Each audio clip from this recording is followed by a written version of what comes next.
I got this suspension trainer, but don't know how to use it. What do I do? We'll get into that coming up. You don't need the gym to get in the best shape of your life.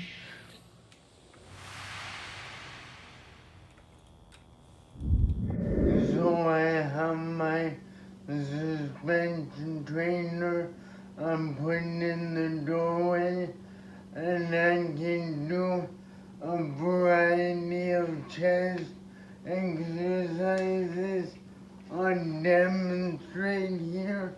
I can do suspended push-ups for fuller range of motion, or I can come out and do a chest fly.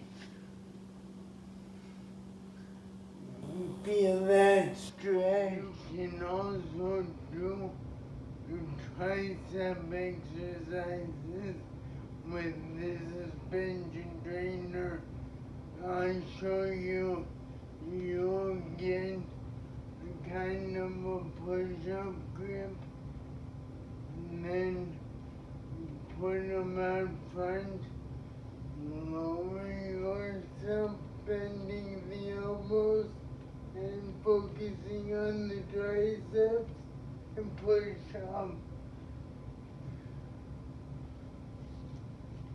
Keep your body straight as you do these to keep resistance on it.